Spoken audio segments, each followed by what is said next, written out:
નમસ્કાર વિદ્યાર્થી મિત્રો, કેમ છો? આજે આપણે સામાજિક વિજ્ઞાન વિષયમાં ધોરણ 8માં પ્રકરણ 2 પર્યાવરણીય પ્રદૂષણ કે જેમાં આપણે 4 પ્રદૂષણોનો અભ્યાસ કરી રહ્યા છે, જેમાં પાણીનું પ્રદૂષણ, હવાનું પ્રદૂષણ અને ભૂમિનું પ્રદૂષણ એ શીખી ચૂક્યા છે. હવે બાળકો આપણે ધ્વનિ પ્રદૂષણની વાત કરી રહ્યા છે કે જેમાં આપણે ગયા તાસમાં ધ્વનિ પ્રદૂષણ માટેના કારણોનો અભ્યાસ કર્યો હતો અને હવે આજે આપણે ધ્વનિ પ્રદૂષણમાં આગળ શીખવાના છે. બાળકો, આજે આપણે ધ્વનિ પ્રદૂષણની અસરો અને ધ્વનિ પ્રદૂષણ માટેના ઉપાયોનો અભ્યાસ કરવાના છે. બાળકો, અસરો અને ઉપાયો આપણે શીખીએ એ પહેલાં આપણે જે ધ્વનિ પ્રદૂષણ માટેના કારણો શીખી ગયેલા એકવાર ઝડપથી યાદ કરી લઈએ. તો પહેલું કારણ છે કારખાનાઓમાં ચાલતા યંત્રો, જે ઘણીવાર ધ્વનિ પ્રદૂષણ ઊભું કરે છે.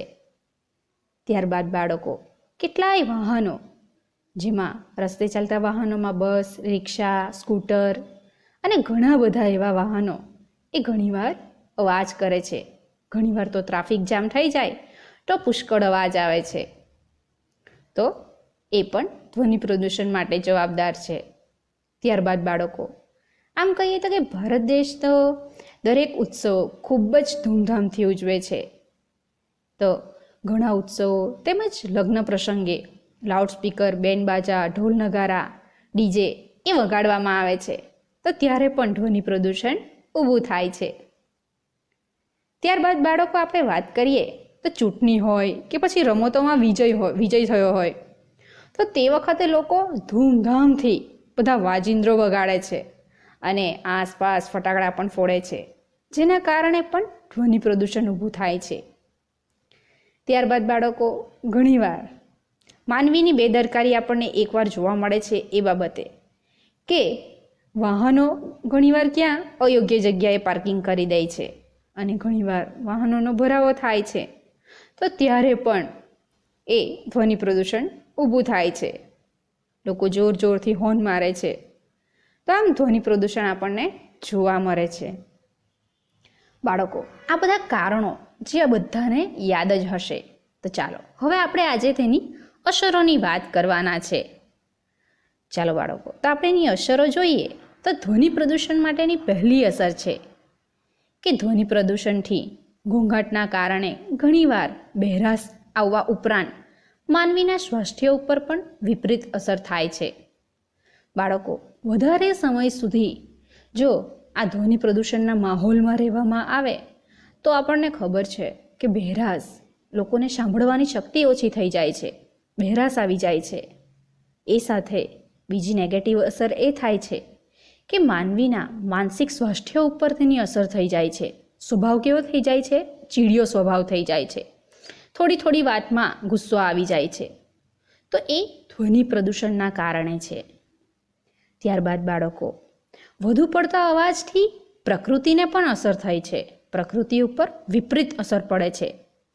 ઘણા કીટકો છે, જીવાણુઓ છે, જે આપણા માટે ઉપયોગી છે, તો એ બધા પણ આજે નાશ પામે છે. વધારે પડતા અવાજમાં આવા કીટકો, જીવાણુઓ એ નાશ પામે છે.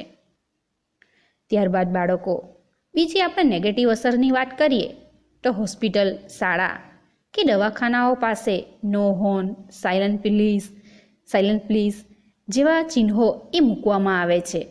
તો એ શું દર્શાવે છે? અવાજની મારકતા. તો આમ અવાજ આજે જે વધી રહ્યો છે, જેના કારણે આપણે આવું પણ લખાણ એ મૂકવું પડે છે. તો બાળકો, આ બધી એની નેગેટિવ અસરો છે જે આપણે યાદ રાખવાની છે. તો બાળકો, પહેલી અસર નેગેટિવ કઈ છે?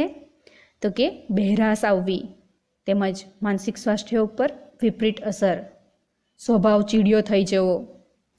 ત્યારબાદ કેટલાક એવા જીવાણુઓ છે, કીટકો છે, જે આપણા માટે અને અન્ય પ્રાણીઓ માટે પણ ઉપયોગી છે, તો એ બધા આજે નાશ પામે છે. ત્યારબાદ બાળકો, નો હોર્ન, સાયલન્ટ પ્લીઝ જેવા ચિહ્નો આજે મૂકવા પડે છે. તો આજે એ દર્શાવે છે કે ધ્વનિ પ્રદૂષણ ખૂબ જ વધી ગયું છે કે જેના કારણે આવા ચિહ્નો મૂકવા પડે છે. હવે બાળકો, આપણે એના ઉપાયોની વાત કરીએ તો એ બી આપણા હાથમાં છે કે આપણે ધ્વનિ પ્રદૂષણ રોકી શકીએ છીએ. તો જોઈએ કે કયા કયા એના ઉપાયો છે. આમ તો ખરી વાત જો જોઈએ તો નાગરિક પોતે જ જો સમજી જાય તો એ જ એનો ઉપાય છે. તો ચાલો આપણે કેટલાક ઉપાયોની વાત કરીએ. તો આપણે ઉત્સવો પ્રસંગો દરમિયાન જે વધુ કરતા વાજિંત્રો છે એ વગાડવા ન જોઈએ અને લોકોને પણ સમજાવવા જોઈએ એ માટે. ત્યારબાદ બીજો ઉપાય એ છે કે ફટાકડા ન ફોડવા જોઈએ. આમ તો ફટાકડા બધા જ પ્રકારના પ્રદૂષણ કરે છે. તો બાળકો ફટાકડા ન ફોડવામાં આવે તો પણ ધ્વનિ પ્રદૂષણ એ રોકી શકાય છે. ત્યારબાદ બાળકો વાહનોનો યોગ્ય સમયે સર્વિસ કરાવવી જોઈએ. યસ, કે વાહનો જે છે એને સમયે સમયે સર્વિસ કરાવતા રહેવું જોઈએ કે જેથી કરીને એમાંથી વધારેનો અવાજ ન આવે અને વાહન પણ સરસ રીતે ચાલે. ત્યારબાદ પીયુસીના નિયમો જે છે એનો કડક રીતે અમલ થવો જોઈએ. આગળ આપણે વાત કરીએ તો વસ્તી ગીચતાને પણ નિયંત્રણમાં રાખવી જરૂરી છે. કારણ કે દરેક કારણ માટે આજે દરેક જે કંઈ બી પ્રદૂષણ છે એના માટે આજે માનવી જ જવાબદાર છે. જેટલી વધુ વસ્તી એટલું આપણે કહીએ તો કે પ્રદૂષણમાં વધારો. તો પ્રદૂષણને નિયંત્રિત કરવા માટે આ પણ એક જરૂરી છે કે જો વસ્તી ગીચતા ઓછી હશે તો આપણે પ્રદૂષણમાં ઘટાડો કરી શકીશું, ધ્વનિનું પ્રદૂષણ પણ અટકાવી શકીશું. ત્યારબાદ બાળકો આજે આપણે કહીએ તો કે ઉદ્યોગોમાંથી કારખાનાઓમાંથી જે વધારે પડતો અવાજ આવે છે તો એને પણ નિયંત્રિત કરવા માટે વનીકરણ કરવું જોઈએ. જંગલો ઊભા કરવા જોઈએ, વન ઊભા કરવા જોઈએ. આપણને ખબર છે કે વૃક્ષો પણ આ ધ્વનિને વધારે પડતી જે ધ્વનિ છે તો એને શોષી લે છે. વધારે પડતો જે અવાજ છે, કર્કશ અવાજ આપણને ઘણીવાર સંભળાય છે તો એ બધો ઘણીવાર આ વૃક્ષોમાં શોષાઈ જાય છે. તો વનીકરણ પણ ઊભું કરવું જોઈએ.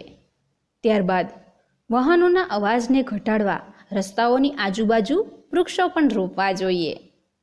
તો બાળકો આ બધા જ ઉપાયો આપણને ઝડપથી યાદ રહી જાય એમ છે. ત્યારબાદ બાળકો ટ્રાફિક જામની સમસ્યા ઘણીવાર થાય ને તો એ માટે શું કરવું જોઈએ? રસ્તાઓ પહોળા બનાવવા જોઈએ. ત્યારબાદ વધુ પડતા ટ્રાફિક જામની સમસ્યા હોય ત્યાં વન વે બનાવવા જોઈએ. આમ તો કહીએ તો કે આપણી સમય સૂચકતા અને સમજદારી જ આપણને પ્રદૂષણથી બચાવી શકે એમ છે. તો બાળકો આવા કેટલાક ઉપાયો આપણે જો કરીશું ને તો ધ્વનિ પ્રદૂષણ ચોક્કસ એ આપણે હલ કરી શકીશું. તો બાળકો આ બધા ઉપાયો આપણને ઝડપથી યાદ રહી જાય એમ છે. તો ચાલો ફરીથી એકવાર એની અસરો અને ઉપાયો એકવાર યાદ કરી લઈએ. તો પહેલી અસર છે બહેરાશ આવવી, માનવીને બહેરાશ આવવી એટલે કે સાંભળવાની શક્તિ એની ઓછી થઈ જાય છે. ત્યારબાદ માનસિક સ્વાસ્થ્ય ઉપર પણ વિપરીત અસર પડે છે. સ્વભાવ કેવો થઈ જાય છે? ચીડિયો થઈ જાય છે.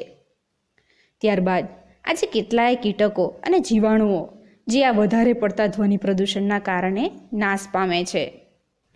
ત્યારબાદ નો હોર્ન, સાયલન્ટ પ્લીઝ જેવા ચિહ્નો આજે ધ્વનિ પ્રદૂષણની મારકતા જે નાશ કરનારું છે એ દર્શાવે છે. તો આ બધી એની નેગેટિવ અસરો છે. હવે આપણે વાત કરીશું તેના ઉપાયો. તો પહેલો જ ઉપાય એ તો આપણા હાથમાં જ છે. નાગરિક પોતે સમજે એ જ એનો ઉપાય. ત્યારબાદ ઉત્સવો લગ્ન પ્રસંગે વધુ પડતા અવાજ કરતા વાજિંત્રો એ ન વગાડવા જોઈએ. સરકારે જે નિયમો બનાવ્યા છે તે પ્રમાણે કે 10 વાગ્યા પછી મોટેથી એ આ વાજિંત્રો ન વગાડી શકાય તો એનું પાલન પણ યોગ્ય રીતે થવું જોઈએ. ત્યારબાદ ફટાકડા ન ફોડવા જોઈએ અને અન્યને પણ સમજાવવા જોઈએ. ત્યારબાદ જે વાહનો છે એને પણ સમયે સમયે સર્વિસ કરાવવા જોઈએ. પીયુસીના કડક નિયમોનું પાલન કરાવવું જોઈએ. ત્યારબાદ વસ્તી ગીચતાને પણ નિયંત્રણમાં રાખવી જોઈએ. તેમજ વનીકરણ અને રસ્તાની આજુબાજુ ઘણા વૃક્ષો પણ રોપવા જોઈએ. સાથે રસ્તાઓ પહોળા બનાવવા જોઈએ. જેમ કે ટ્રાફિક જામની જે સમસ્યા છે એ કંઈક અંશે હલ કરી શકાય એમ છે. તો આમ ઝડપથી આપણે કહીએ તો આપણને ઉપાયો પણ યાદ રહી જાય એમ છે. તો બાળકો, આ બધા કેટલાક ઉપાયો છે. બાળકો, આપણે આગળ વાત કરીએ તો આજે સૌથી કિંમતી અને અમૂલ્ય એ પાણી છે. તો ઘણીવાર આપણે મિનરલ વોટર ખરીદીએ છીએ તો પાણીની કટોકટીને ગંભીરતાથી પણ નથી લેતા. આ સાથે બાળકો, આપણે આગળ વાત કરીએ તો દેશના રાષ્ટ્રપિતા ગાંધીજી, કે જેમણે કહ્યું જ છે કે જળ, જમીન અને જંગલ એ સામુદાયિક સ્ત્રોતો છે. એની ઉપર સૌનો સમાન હક છે. એને વેપારની વસ્તુ બનાવવી એ નૈતિક ગુનો છે. તો આજે આપણે જોઈએ છે તો પાણી એ આજે વેચાતું મળે છે.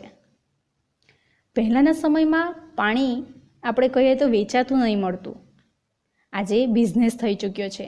પણ આ બિઝનેસ કેમ થઈ ચૂક્યો છે? શા કારણથી? શું કારણ છે એના માટે?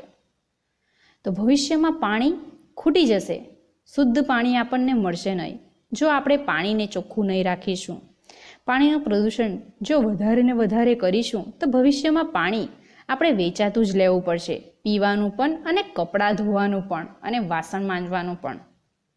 તો બાળકો, અહીંયા ગાંધીજીએ શું કહ્યું છે કે જળ, જમીન અને જંગલ આ બધા સામુદાયિક સ્ત્રોતો છે. એની ઉપર સૌનો સમાન હક પણ છે. પણ વેપારની વસ્તુ બનાવવી એ નૈતિક ગુનો છે. પણ આપણને આજે આ બધી વસ્તુ વેચાતી લેવી પડે છે. તો આપણે પણ એ સમજવાની જરૂર છે કે પાણીનું પ્રદૂષણ, હવાનું પ્રદૂષણ, ભૂમિનું પ્રદૂષણ એ બને ત્યાં સુધી ન થવું જોઈએ. બાળકો, આગળ આપણે વાત કરીએ તો માનવ નિર્મિત સમસ્યાઓમાં સૌથી વધારે ધ્યાન ખેંચતું અને અગ્રસ્થાને એવું પાણીનું પ્રદૂષણ છે. એનો ઉત્તર શોધવો એ આપણી સહિયારી સામૂહિક જનચેતનાની જવાબદારી બની ગઈ છે. બાળકો, આજે કેટલી સેવાભાવી સંસ્થાઓ એ કામ કરી રહી છે કે આ પ્રદૂષણ કંઈક અંશે હલ થઈ શકે. આજે પ્રદૂષણ ખૂબ જ વધી રહ્યું છે. તો આજે પ્રદૂષણ માટે તમામ લોકોએ પોતાની જવાબદારી સમજી તેને સ્વચ્છ અને તંદુરસ્ત બનાવવા યોગ્ય ઉપાયો કરવા જ પડશે. તો આપણે પણ સમજીશું તો પ્રદૂષણ કંઈક અંશે તો હલ અવશ્ય કરી શકીશું. તો બાળકો, ગવર્મેન્ટ દ્વારા આપણા પુસ્તકમાં આ પાઠ એટલા માટે પણ મૂકવામાં આવ્યો છે કે બાળકો પણ સમજી શકે કે આજે જે વિવિધ પ્રદૂષણો થઈ રહ્યા છે તો એને ગંભીરતાથી લેવાની જરૂર છે. આપણે હમણાં જ સમજીશું તો ભવિષ્યમાં આવા પ્રદૂષણો માટે એક કારણ તો નહીં બનીશું. આપણે પણ લોકોને સમજાવવાના છે કે પ્રદૂષણ કઈ રીતે અટકાવી શકાય. તો બાળકો, અહીં આપણો આ પાઠ પણ પૂરો થાય છે. બાળકો, આ બીજો પાઠ આપણો એકદમ ઇઝી પાઠ છે કે જેમાં તમે મૌલિક રજૂઆત પણ કરી શકો. દરેક પ્રદૂષણ, તે માટે કારણ, અસર અને ઉપાય એ આપણે મોઢે કરવાના છે. તો એ ઝડપથી થઈ જશે તો આ પાઠ આપણને ઝડપથી યાદ રહી જશે. તો બાળકો, આજે આપણે અહીં સુધી રાખીએ અને હવે પછી આપણે આગળના તાસમાં નવો પાઠ શરૂ કરીશું.